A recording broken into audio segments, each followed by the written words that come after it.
Se réunir, est-ce que vous imaginez cette CEDEAO? Les gens ne payent même pas leurs cotisations. C'est l'Union européenne qui paye leurs cotisations. Et c'est eux qui complètent leur budget. Vous imaginez dans le siège de la CEDEAO, il y a des militaires, des colonels et des officiers supérieurs européens qui ont des bureaux dans les bureaux de la CEDEAO pour manipuler. Prendre contact avec les réalités du pays. Comment fonctionnent les institutions? Se rendre compte si la démocratie telle qu'elle est décrite ici est vraie ou fausse. Je serais heureux que celui qui ne m'aime pas soit le premier à venir se rendre compte de cette réalité. Très urgent, très urgent, encore une fois de plus, du côté de l'Afrique de l'Ouest. Aujourd'hui, nous allons vous plonger au cœur d'un nouveau débat qui ne cesse de faire polémique en Afrique de l'Ouest. Où se trouve réellement le Togo? Est-il dans l'AES ou dans la CEDEAO? Le jeu du corbeau boiteux que veut jouer aujourd'hui le Togo ne laisse plus personne indifférent. La confédération de l'AES qui a été bel et bien détachée de la CEDEAO pour retrouver non seulement sa souveraineté, son patriotisme, mais son indépendance économique et aussi militaire. Le Togo aujourd'hui flatté par cette ambition politique ou par cette ambition économique que veulent vivre les pays de l'AES face à cette confédération qu'ils ont décidé de ratifier à Niamey le 6 juillet dernier. Le Togo veut donc jouer le corbeau boiteux. Mais avant cela, il a été délégué par ses pairs pour réellement partir convaincre les 3 pays de l'AES, c'est-à-dire le Mali, le Burkina et le Niger, pour faire leur retour dans le giron occidental, comme on appelle beau souvent la CEDEAO. Nous savons bien, aujourd'hui, le Togo est entre le marteau et l'enclume. Je m'en vais vous conter une petite histoire pour mieux vous recadrer par rapport à la position du Togo vis-à-vis de l'AES et de la CEDEAO aujourd'hui. Finalement, signé et ratifié 2 instruments de coopération avec l'Office togolais des recettes. Mais en même temps, nous avons évalué notre propre parcours en matière d'interconnexion. Alors donc la deuxième activité qui a commencé aujourd'hui, elle est aussi importante.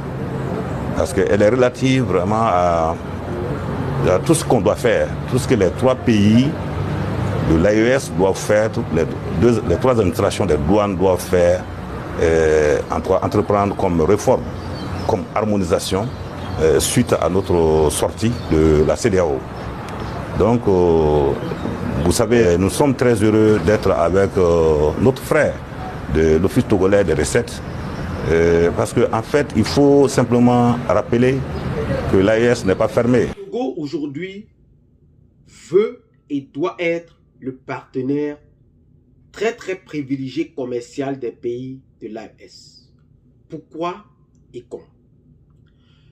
Le Togo aujourd'hui a une position très stratégique par rapport à son ouverture avec la mer.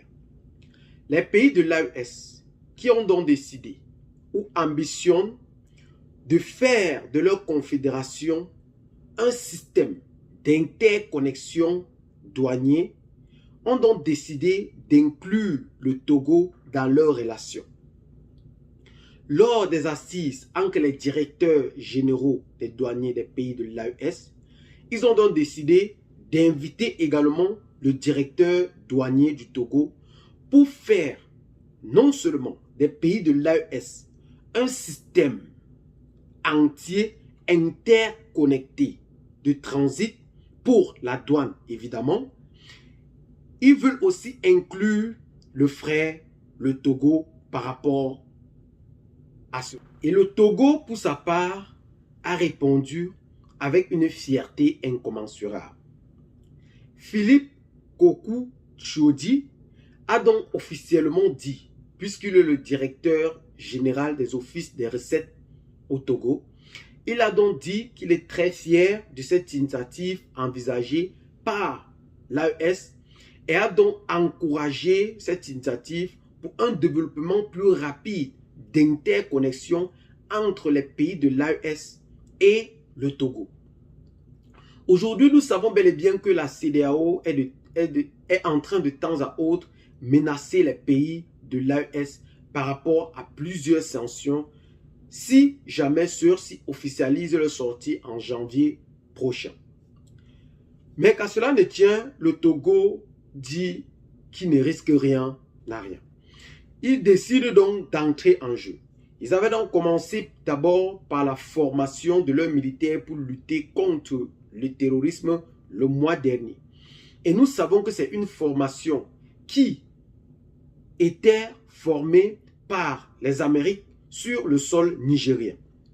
Le Togo a donc envisagé de mobiliser aussi ses troupes pour aller bénéficier de cette formation avec les pays de l'AES, fait actuellement par la Russie à travers son armée Wagner sur le terrain pour lutter contre le terrorisme. Ils ont donc envisagé sur le plan militaire de constituer une troupe pour lutter efficacement contre ce terrorisme. Et aujourd'hui, nous observons à la frontière du Togo et du Burkina Faso plus de 40 terroristes neutralisés à travers les deux armées. Sur le plan économique, nous verrons bel et bien ce renforcement des pays de l'AES avec le Togo. Mais si ce dernier veut-il réellement partir pour appeler ses collègues ou ses voisins de rentrer dans la CEDEAO? Quelle est réellement sa position vis-à-vis de ces jeux qui ne cessent de toucher en plein cœur la politique ouest-africaine? Parce qu'aujourd'hui, les choses ne cessent d'aller de mal en pire. Nous savons bel et bien ce qui se passe entre le Burkina Faso et la Côte d'Ivoire, cette tension qui ne veut pas du tout baisser. Entre le Burkina Faso et le Bénin également, qui ne veut pas aussi baisser. Le Niger et le Bénin aussi, qui ne veut pas du tout baisser. Le Mali et la Côte d'Ivoire aussi, qui ne veut pas du tout baisser. Et aujourd'hui, le Togo, nous connaissons que le Togo a toujours pris une position très très calme par rapport aux sanctions de la CEDEAO contre ces pays de l'AES. Pour cela, il veut donc radicaliser la chose. Il faut, autant pour nous, qu'il radicalise sa position aujourd'hui par rapport à ses pairs, la CEDEAO. Soit il joue le jeu du corbeau boiteux, ou soit il décide de se regorger vers le giron occidental, comme nous connaissons tous, appelé la CEDEAO. C'est ce qui est fait et c'est ce qui est dit. Aujourd'hui, il ne peut pas manger au même moment dans deux assiettes. C'est impossible avec cette souveraineté et ce patriotisme que ces chefs d'État ne cessent de nous apporter tous les jours pour nous renforcer ce patriotisme encore plus prononcé. Parce qu'aujourd'hui, l'économie de l'AES aujourd'hui doit être la plus puissante en Afrique de l'Ouest. Et nous sommes en train de la voir venir. Nous sommes en train de voir au fait tout ce qui est aujourd'hui mis en place pour son développement. Sur le plan économique, il y a beaucoup de dérivés. Sur le plan militaire, sur le plan souverainiste, sur le plan patriotique, c'est beaucoup et beaucoup et beaucoup cité. C'est un peu ça. Et aujourd'hui, nous appelons dans le Togo particulièrement parce que c'est ce pays qui fait actuellement notre attention.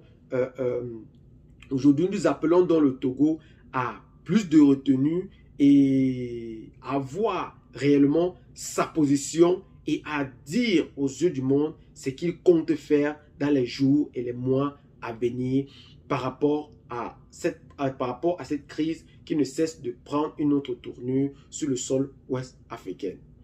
C'est donc sur ce petit pas d'information que nous allons donc nous séparer. Si vous êtes nouveau sur la chaîne, n'oubliez surtout pas de vous abonner. Partagez massivement la vidéo avec les amis si vous l'avez trouvé intéressant. Abonnez-vous à la chaîne si ce n'est pas encore fait. Et à très bientôt pour de nouvelles vidéos. Ciao. Bye bye.